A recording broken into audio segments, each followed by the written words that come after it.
پھولوں کا شہر پشاور میں الحمدللہ ایک عظیم الشان دینی درسگاہ دارالعلوم افضلیہ، جو کہ امت کے لیے ایک ایسی اور انسانیت کے لیے ایسی خدمت سر انجام دیتا ہے، جو کہ ایسے تحفے دیتا ہے جو مکمل ضابط حیات سے اس کو روشناس کرتی ہے۔ دارالعلوم افضلیہ کے تمام شعبہ جات الحمدللہ فعال ہے۔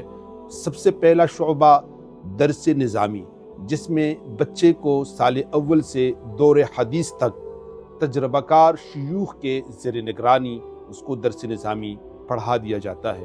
اور یہاں پہ انفرادی خصوصیت یہ ہے کہ جو بچے درس نظامی سے فارغ ہوتے ہیں الحمدللہ ان کو میٹرک، ایف اے، بی اے اور بی ایس اور ایم اے تک تعلیم لازمی طور پر اس میں دیا جاتا ہے۔ شعبہ عصری علوم، جس میں نرسری کلاس سے ریگولر انگلش میڈیم میٹرک تک تعلیم دی جاتی ہے۔ میٹرک کے بعد الحمدللہ F A, F S C, economics اور کمپیوٹر سائنس کی تعلیم بھی دی جاتی ہے۔ شعبہ حفظ مع تجوید، جس میں بچے کو حفظ اور تجوید کی کلاسز جو ہے وہ پڑھا دی جاتی ہے۔ مستقبل میں الحمدللہ بی ایس کا انتظام بھی ہمارے ساتھ موجود ہے۔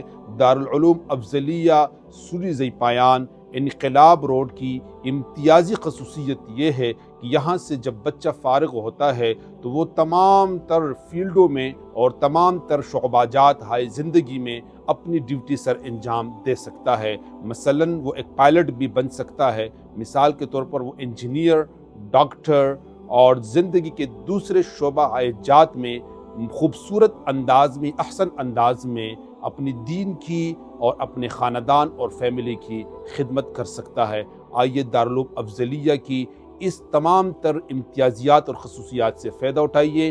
دارالعلوم افضلیہ نے بچوں کے لیے ایک جامع مسجد جو خوبصورت حال، اس میں اے سی اور 7 سولر سسٹم الحمدللہ انتظام کر دی گئی ہے۔ اپنی استعداد کے مطابق تمام تر سہولیات الحمدللہ دے دی گئی ہیں۔ مستقبل میں آپ کی دعاؤں سے انشاءاللہ ایک یونیورسٹی کا ارادہ ہے۔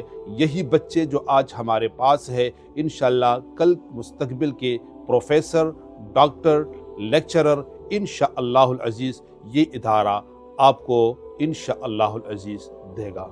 اب یہ نیا project Al-Ateeq orphanage house and Darul Uloom Afzalia کے لیے الحمدللہ جو 6 منزل پر مشتمل ہوگی، جس میں 3000 تک طالب العلم انشاءاللہ العزیز اپنا تعلیمی سفر جو ہے وہ مکمل کریں گے۔